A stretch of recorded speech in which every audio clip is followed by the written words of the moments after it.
I'm Adrienne Giffen. Welcome to Now You're Talking, the podcast.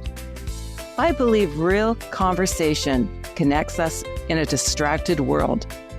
One of the greatest gifts you can give your family and yourself is your presence. Because leadership doesn't begin at work, it begins at home. This is your space to pause, to listen, to reflect. Your journey toward deeper connections starts right here. Today, I'm joined by Amanda Lim, women's metabolic health expert, Harvard certified coach, co-founder of Singapore's first metabolic health clinic, and co-host of the 40s Formula podcast. In this conversation, Amanda shares why metabolic health matters so much for women, especially during pregnancy and motherhood, and how strength training, nutrition, and daily habits can have a powerful impact on long-term health. If you've ever wondered how to balance health, work, family, and the demands of modern life, this conversation offers both insight and encouragement. Let the conversations begin.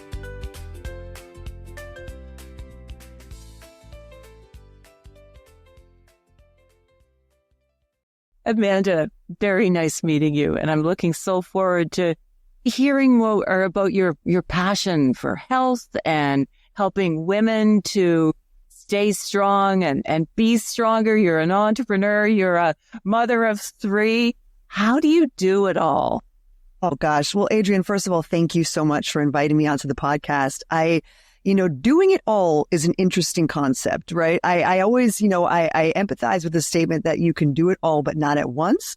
Or even if you want to stratify that more, you can do it all, but not at the same level, right? So we're not getting A+ in every single category every single day. We are at least getting a passing grade in some and hopefully passing with flying colors in others. Yeah. So, well, that's great advice, because as women, we believe we can be everything to everybody and get torn in so many directions. Share a little bit about your passion for fitness and share what is metabolic healthcare. I have no idea. Well, gosh, I had no idea until just a few years ago. I am 7 years into a wonderful marriage with my husband, who's a physician. Perfect. Wonderful. And about 4 years ago now, I'm like, what year are we in? We started a medical clinic together. So he's obviously the physician on residency, and then I'm the metabolic health director. So I kind of cover all the day-to-day pieces while he actually, throws down the medical side of things.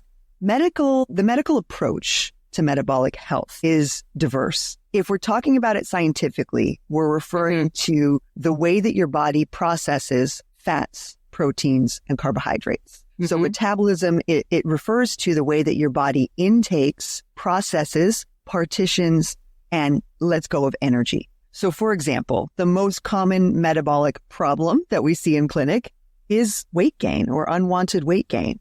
Yes. And that's related to the intake of energy, obviously through food. It's also related to the storage of energy in fat cells, for example. And it's also related to the partitioning of energy. Let's say you have insulin resistance, for example, where your body's not doing the right thing with the energy that you're taking in. So any dysfunction along the line is what we deal with at Lift Clinic.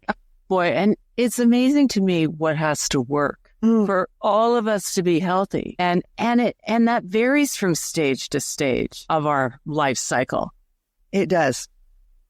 And you're writing a book now, and can you share a little bit more about that and just share, what your focus is? Yeah, I'm writing a book called Motherhood Rebuilt, and it's helping pregnant and early postpartum mothers achieve metabolic health, unsurprisingly. Yes. And you were saying before we started recording that we've been told, or you've been given a sort of a false perspective. Absolutely. About health. I feel that at that stage, by and large, women are being told one of two. Well, let's go 3 paths. The first path is rest is best. So you're pregnant now, you're fragile, Ming vase, you cannot be touched, you might break. That's one narrative. Again, hopefully that one's on its way out. Gosh, if you know anything about women over the millennia, it's that we are nothing if not physically capable. Capable. Yeah. I would say let's let that one die. The second one, slightly better, is that, yeah, sure, you can exercise in pregnancy, you can do yoga, and you can walk. And by the way, I did yoga and walk throughout my entire pregnancy. I think these are actually cornerstones of pregnancy fitness for a few reasons, but they cannot be part and parcel. They have to just be a little bit of the equation. The third, and again, this is not the best narrative either. The third is that you just keep doing what you're doing. So for athletic moms like myself who are lifelong athletes, they're like, don't change a thing, plow through, go ahead, just, bulldoze through your pregnancy and you're going to be fine. And that comes with risks as well, right? We don't have the same bodies when we are pregnant.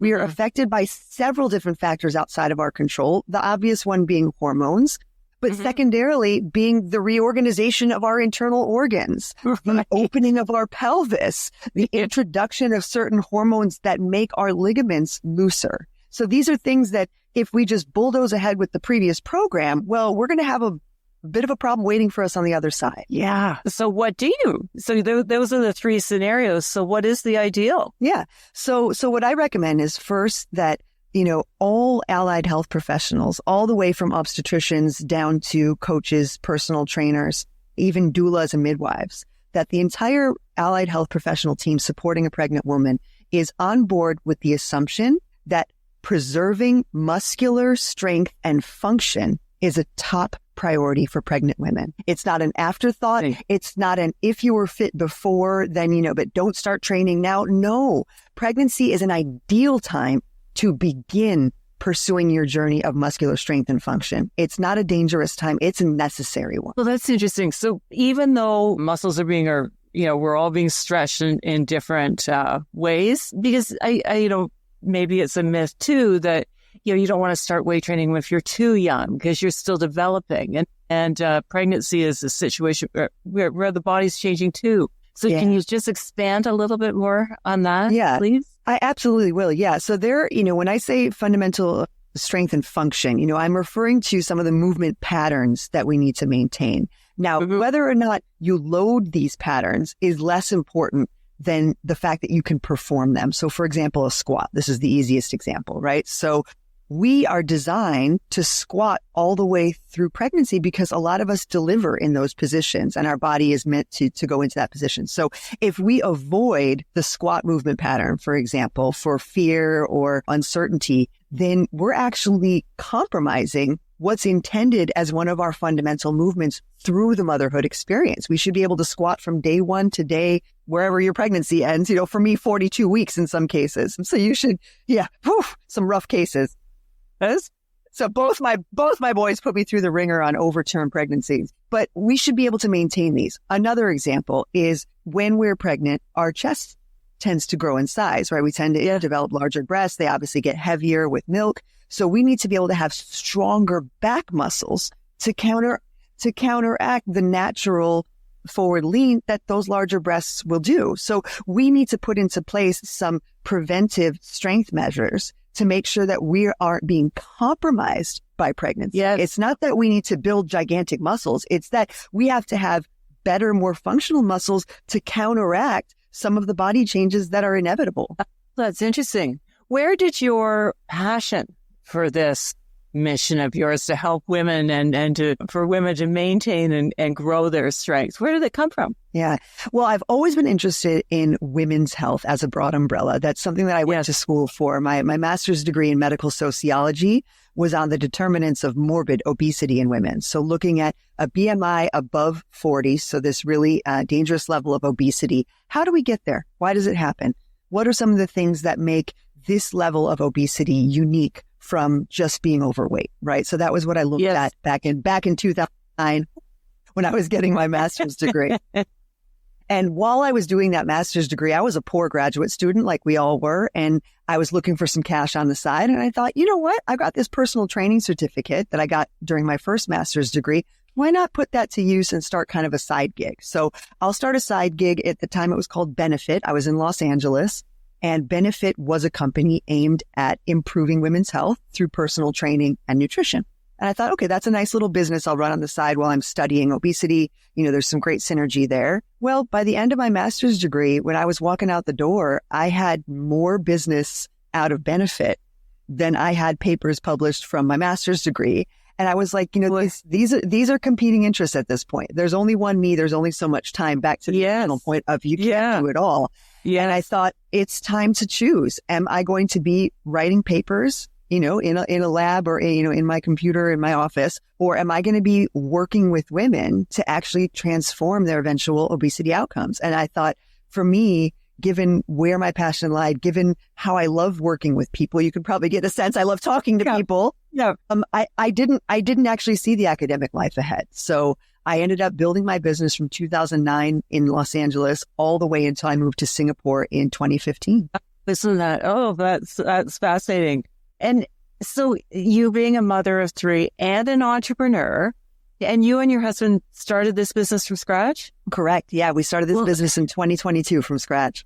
Wow. And that comes with a lot of challenges. Challenges.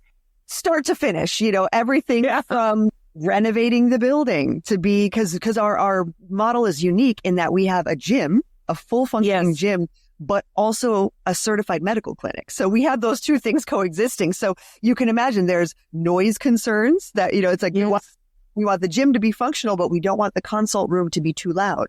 And so it's like we have these, very specific. So even from the design element of the business, it's been challenging. Yeah. And so how do you do that, all of that, and being a mother of a 5 and a 4 and a 1-year-old? Yeah. How do you do it? I think this harkens back to my bigger point that women are immeasurably capable, physically, mentally, what we can take on emotionally. And again, sometimes to our detriment in that we take on too much emotionally, and then it obviously compromises the mental and the physical. But what I'll say is it helps being in really good shape. It helps being in really good shape for about anything you want to do in life. And when it comes to being pregnant and starting a business and building a business through pregnancies, with the obvious, ebbs and flows of that, I think that having a baseline of physical strength gives you the mental assurance that you can do this. It makes you feel powerful when you walk into a room. It makes you feel capable when you're talking to a client or a patient. I think my physical capability was always what gave me the assurance that I could professionally perform. Okay. And you are walking the talk. I mean, people would look at you. Walking it. Yeah. Walking it. You are walking it. And so, so people see that and they know you're genuine and you're authentic. And where does nutrition come into it? Is that part of the whole metabolic health piece? Great question, Adrienne. I would say nutrition is where metabolic health gets serious, if that makes sense. So we can always work on our physical fitness at any point in life, meaning there's always never too late to start, first of all. And there's always room for improvement. There's always something we can work on a little stronger, a little faster, a little more flexible. When it comes to nutrition, massive body composition changes come from nutrition. So you can start a nutrition journey from a hospital bed, meaning you don't need to have physical function to make great metabolic improvements. Diet is where it starts.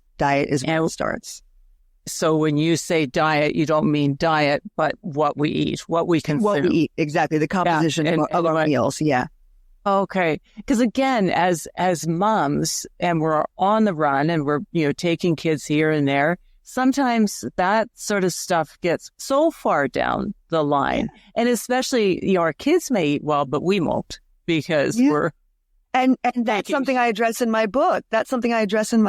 It's a problem that we would pay more attention to our children's nutrition, and the opposite would be true for us. Not that we just have a slightly less good, but I mean, it's almost the opposite. It's like they're eating beautifully and we're eating junk. And I mean, you see that across the board with busy moms. And I think if we take the attention that we pay to our children's nutrition and we simply turn that light back on ourselves, you realize how much it matters what goes in our bodies. If you care about what goes in your child's body, you need to care about what goes in your own, because at the end of the day, you being around and you being healthy is what those kids really want. Yeah, that's so true. Having 4 little kids way back when, they're all adults now. That's when I started eating really quickly because I didn't.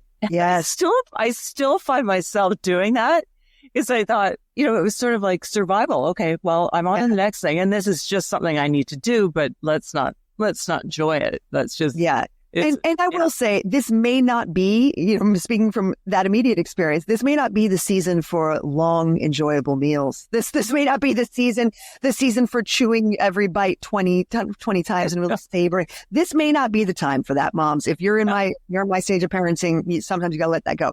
But that being said, it is absolutely the stage of what I call the go-to meal, where I know in the morning when I wake up what my breakfast, lunch, dinner, and snacks will be. I know that because I planned it the night before. And then when I'm in the moment and I'm super busy, I'm executing.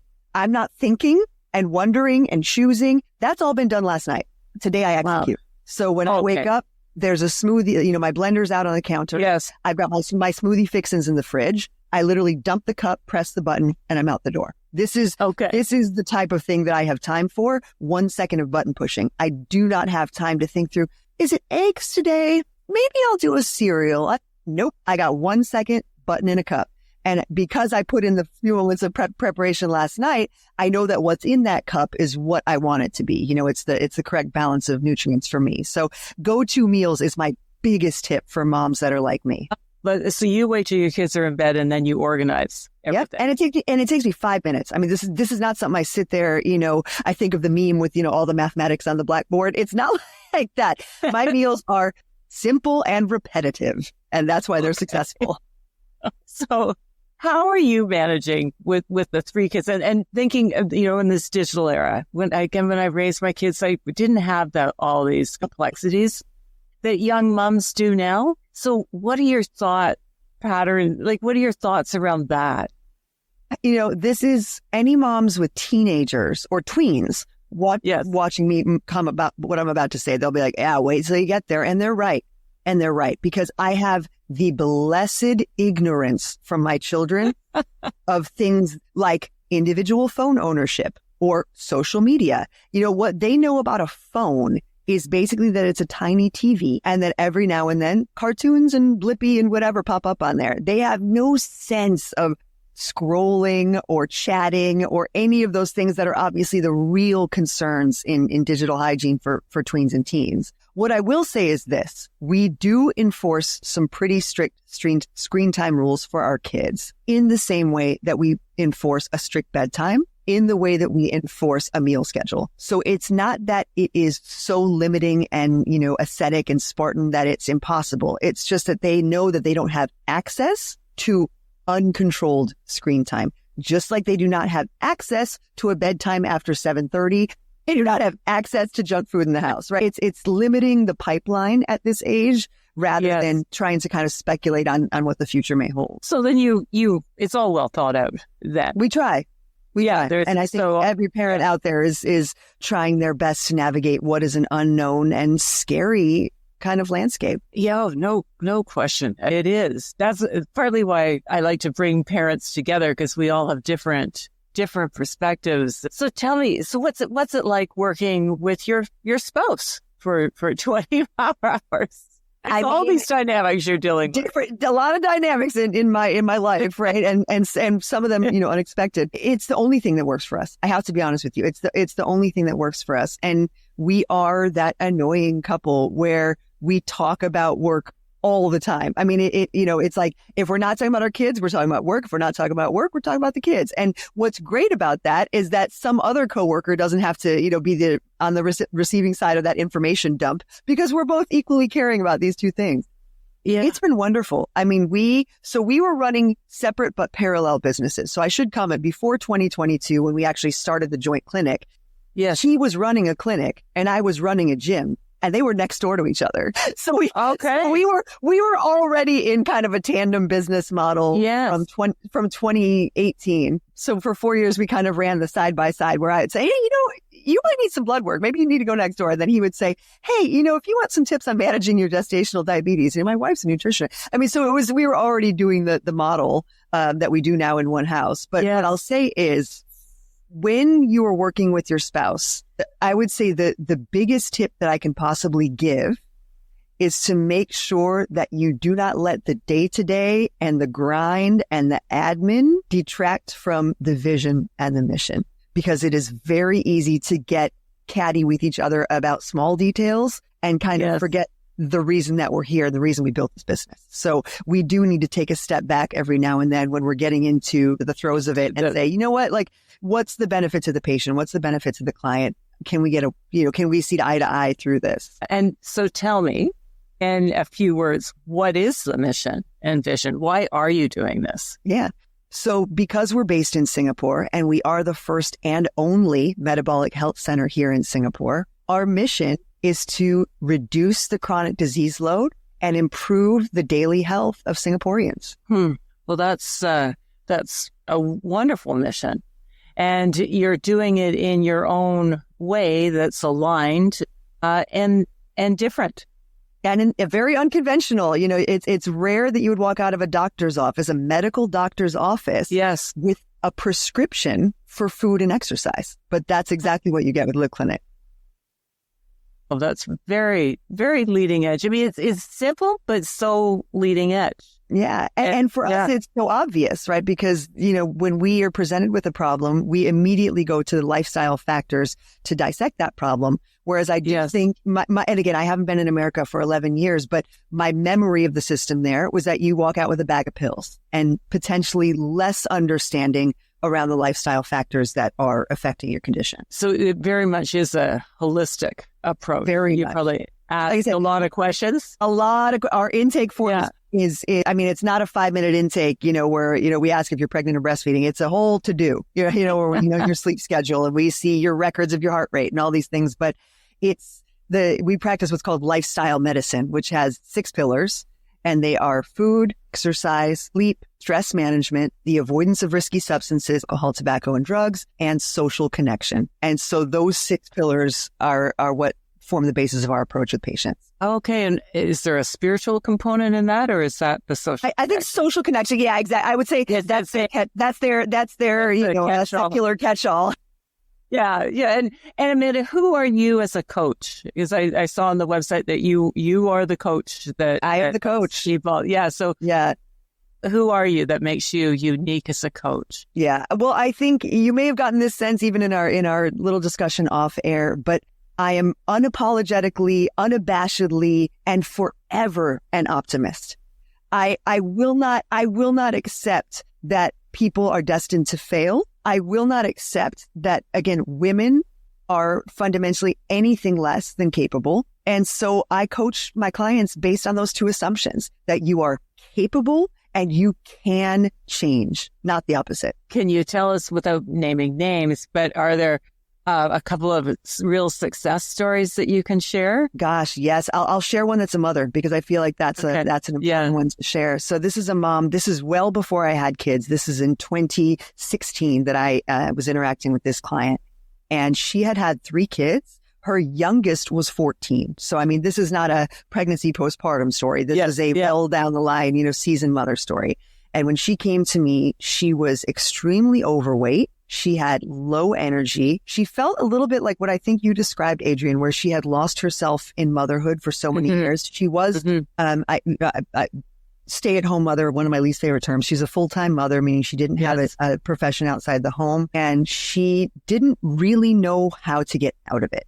She was seeing the writing on the wall that in 4 years she would be an empty nester, right? Because her eldest had already been out of the house and her middle was graduating. And so she knew that motherhood as she'd known it was coming to an end, you know, in terms of the day-to-day. So she was like, I want to change. So she and I went through a very intensive program together. I was seeing her 3 times a week for personal training. I was completely scripting her meal plan, her macronutrient intake, her calorie intake. She was executing that obviously at home. And then we would have coaching sessions once a week. It was just like an hour debrief where we would talk through all the challenges from the week. And in the beginning, those debriefs were things like, oh, you know, I had trouble, making the chicken breast in the amount because by the 3rd day it wasn't tasting so good. It was rubbery. You know, in the beginning, it was these instrumental day-to-day things. By the end of our time together, those coaching sessions had become a lot like therapy sessions in the sense that we were talking through the fundamental limiting beliefs that had led her to gain so much weight. That she didn't deserve to look a certain way. She didn't deserve to spend a certain amount of money improving her health. She didn't deserve to take time for meal prep because that was, in her mind, taking away from what she owed her children and owed her husband, right? Because he was the main breadwinner. And so we worked through a lot of mindset. And by the end of that journey, she had lost over 30 pounds. She was deadlifting her body weight, which was, a much lighter body weight now after losing the 30 pounds, but meaning she was 1x her body weight. She was working out on her own. And this is something that I think a lot of fitness professionals don't see as the eventual goal. They want to hold on to the client forever, right? Because that's their meal ticket. Yeah. I'm like Mama Bird, where I want you to get your wings and fly. I want you to own your capability in the gym. I want you to be intrinsically motivated to get out there and do a run. I don't want to be holding your hand and in some cases dragging you with a rope for the entirety of your fitness journey, right? So what I try to do with my clients is empower them to get the tools to confidently pursue their fitness journeys on their own. And she was able to achieve that. So in just that 1 year of working, it was really like 16 months. So almost a year and a half of working together. She lost all the weight that she was looking to lose. She gained muscularity and function she didn't even know that she was looking for, but was so happy to have. No one ever said, man, it sucks being strong and capable. No one ever says that to me. Okay. So they're real happy when they get stronger and more functional. And then thirdly, she was able to really do some of that mindset work that she had been pushing off during her mothering, her intense mothering years. Yes. Well, isn't that? So that in itself is so, it's all encompassing. All encompassing. And that's really what coaching is. I love a personal trainer. I was a personal trainer for many years, but a personal trainer is not a coach. A personal trainer is instructing you how to exercise. And that's extremely valuable as a skill, but it isn't someone that's going to be able to kind of push you the whole way. So knowing what you know now, what would you, just talk about the first thing that comes into your mind, whether as a mom, as an entrepreneur, as a spouse, knowing what you know now as a coach, what would you do the same and what would you do differently? That is really the big question, Adrienne, because I do try to be someone, again, back to the unrelenting optimism, that doesn't live with regrets, that does not look backward in the sense of regret, looking backward, obviously, to find nuggets, solve problems, right, about everything. Yeah. But if there was something I would do differently when it came to motherhood, it would be to release expectations around what motherhood should look like. I was someone who went into motherhood over-prepared. I have a friend named Kate Mason, and she calls this the preparation expectation that women put on themselves, which is I can't just arrive at a situation. I have to be imminently prepared for every possible which way that this will go, right? So I have to read every book. I have to go to every class. I have to have every, health professional. So I had a doula and I went to the prenatal classes. And again, this is with a husband who is a physician, right? So who has delivered actual human babies. And I'm still like, no, I got to go to the antenatal class. And he's in the background like, you do you. But knowing that we had this, right? Knowing that this was something we could definitely have.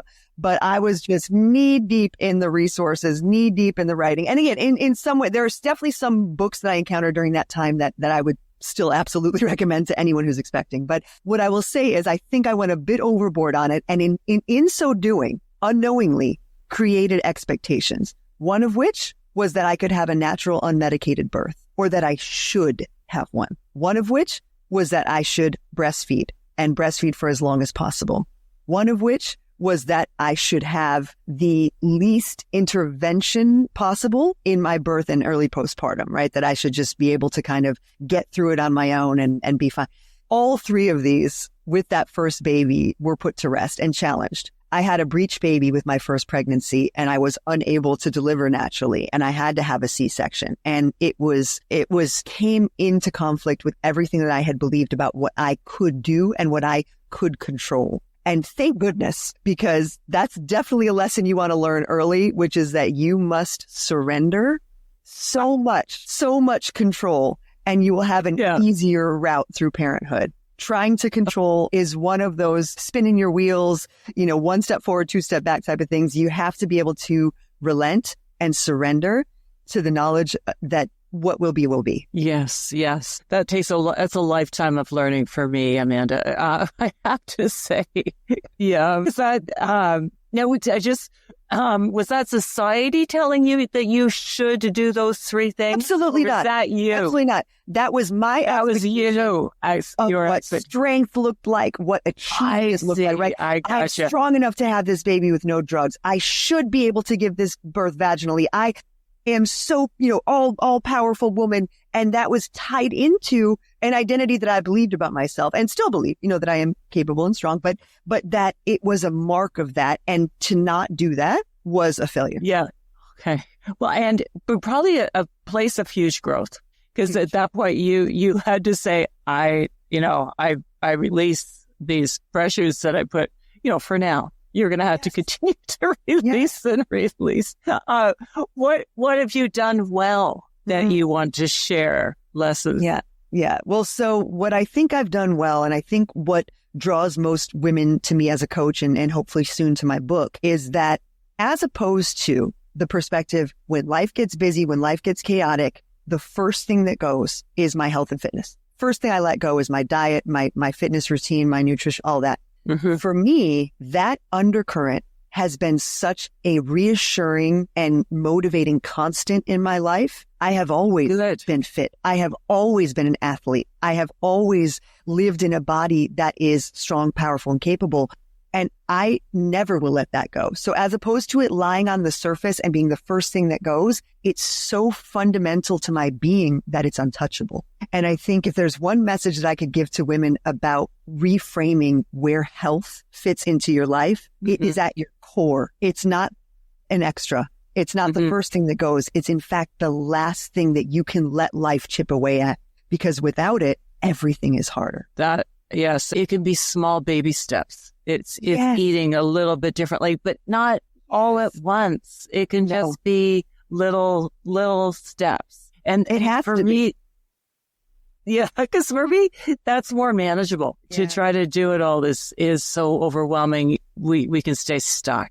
Yeah. And in moments of overwhelm, it is not helpful to think about the big picture or the long game outcome. It is absolutely helpful. And this is something I would say is most relevant to the immediate postpartum period. Yes. Is you just have to do the best you can on that day. So you've got that 24 hours, and it really does feel like 24 hours when you're awake around the clock with that baby. What can you do 1% better in that little block of time? And then, the day resets and you try again. It's literally thinking about survival mode, like you said, day by day. But within survival, there is still room for choice. There is still room for, exerting a little bit of control over your choices. So I think, zeroing down on what's within your control is very, very helpful. Yeah. No, that's great. May I ask you a couple of questions off of my board game now you're talking? I would love it. Yes, let's play. Okay. Who would play you in a movie about your life? Well, I was recently told by several Singaporeans that I look like Millie Bobby Brown. So I guess I'm going to have to, I'm first of all, I'm flattered. And second of all, Millie girl, call me. We'll do it. Okay. Perfect. What is your greatest accomplishment? Motherhood. No question. Nothing above that. So that's inspiring. I thought this was perfect for you. Well, stranded on a deserted island, what would that one food be? Gosh, I mean, if we're on a deserted island, this is both relevant to the environment, but relevant to what I would really say fish. I'm a huge fish and seafood fan, so I would be all into whatever local fish were swimming around my island. Okay. And you would say that would be sustaining for you. Absolutely. I mean, again, if we want to get into the metabolic health perspective of it, right? We would just need fish and fat. So maybe I'd have to pull a coconut down every now and then. But yeah, we're doing fish and a healthy fat. What life experience changed the course of your life? Meeting my husband. When I met my husband, I was going through a divorce with my ex-husband, and I was here in Singapore as an American. I was not yet on my own work pass. So I was not yet on an independent work pass. I was what's called a dependence pass. So I was still attached to my ex-husband. Yes. at that point, I was thinking, I don't think I'm going to be in a partnership again. I was thinking this is a sign. And by the way, at the tender age of, 35, I was like, this is a sign that I'm meant to be someone who is, alone, empowered, but capable. And then I met my husband and everything changed. Everything about what I had designed for my life, what I had thought about myself, what I needed. And down to the fundamental choice to have children. You can find me on record in my 20s and 30s talking about my choice to not have kids. Because at that time, that's how deeply I believed that narrative. And when I met my husband, it rocked my world. And he so much wanted a family. He comes from an traditionally Asian family with deep running family values. And I thought that he's out of his mind. And I should comment for the listeners, he's 6 years younger than me. So I thought, who is this young fella talking about having kids? He's in his 20s still. I was like, what does he even know? And I will tell you, meeting him was the biggest paradigm shift of my life. I love that story. That's great, Amanda. But what's a small decision? Because that was probably a very big one that you didn't know it was going to change the course of your life. But what's a small decision that had a big impact? Ooh, that's a tougher one because you kind of forget all the small ones in light of the big ones that happen. I would say, oh God, this is the toughest one so far, Adrienne. A small decision. Okay, this is seemingly small, but my youngest son is 1. And here in Singapore, it's conventional to send your kids to what's called playgroup or PG at 18 months. And we won't be. We're actually keeping my son home until he's 3 years old and he starts formal schooling here with what's called Nursery 1. And it's an unconventional choice and seemingly small. Who cares? Keeping him home, bringing him to playgroup. His older siblings are already at that same school where the playgroup exists. But that small decision for us is about giving my youngest more time with his grandparents. So he stays home with his ama akong in the mornings and they have walks and outings and playtime. And we felt that giving him those years with them that, because they are older and he's my youngest and I'm already quite old, that time is limited. So we thought that was a better choice for us. Well, that's wonderful. And everybody wins in that. Everybody wins.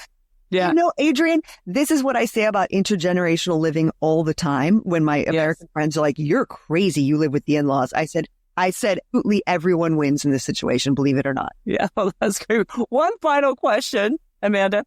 What advice would you give to high school graduates today? I mean, this is going to sound like an echo, but if there's one thing I can say to high school graduates, to those young teens on the precipice of life, it is to take your health seriously. Do not squander one of the most precious resources that you have been given, your physical health. It is likely at its peak right now, and there are many choices that you can make that may impact your long-term future. And so without, sounding like a scary old lady, if you can think about your health as something that matters to you and not an afterthought, it will serve you well for decades to come. Yes, wonderful words.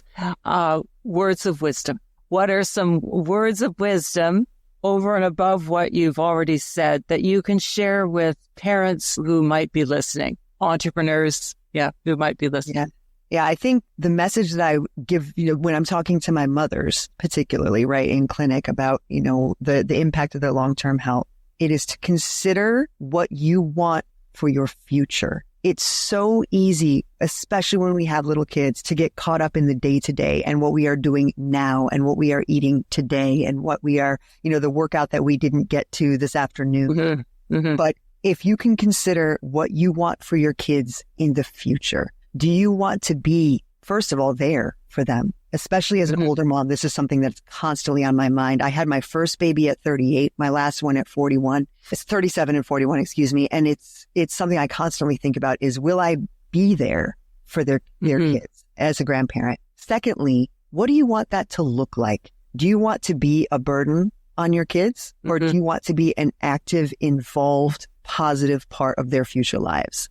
And if the answer is the latter, and I hope for most of us it is, think about what you can do today to take one tiny step toward being the active, healthy, involved person that you want to be for them in the future. Because it really is true. Your current physicality is the summary of the recent habits that you've had. So if you are somewhere that you don't want to be in your health, all you need to do is make a different change today so that tomorrow and weeks and months down the line, you will be living in a different body. Because it's an accumulative thing, isn't it? That's it. And we can make small choices. And again, I go back to how monumental these little tiny choices can be. Tiny choices, right? Tiny choices, yeah. James Clear, he calls it the compound interest, meaning your habits, right? What you get is the compound interest of tiny investments in your health. Yes. Yeah. Well, that's wonderful, Amanda. Thank you very much for sharing. And it's really great to hear your passion and how it just runs so deep, and that you are walking your passion every day. Thank you. Helping other moms along their journey. So thank you very much for joining me today. It's been wonderful to meet you. Same. Thanks again.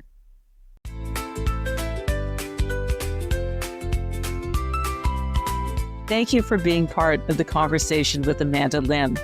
Her insights are a powerful reminder that strength isn't just about pushing harder. It's about understanding your body and making small, intentional choices and building habits that support your health for the long term. I'm Adrienne Giffen, and you've been listening to Now You're Talking, the podcast. If this conversation mattered to you, follow us on YouTube, LinkedIn, or Instagram. And if you haven't already, sharing, subscribing, or leaving a review helps more people to stay connected in a distracted world. Because leadership begins at home, and it continues with one conversation at a time. Join us next week for more conversations that matter. Let the conversations begin. Now you're talking.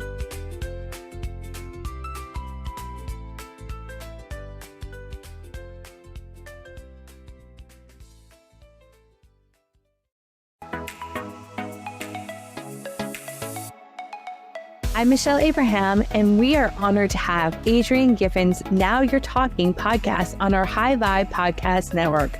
For more high vibe shows like hers, head on over to highvibepodcastnetwork.com and grab your free gift from our gift vault from all of our hosts. Until then, stay high vibe.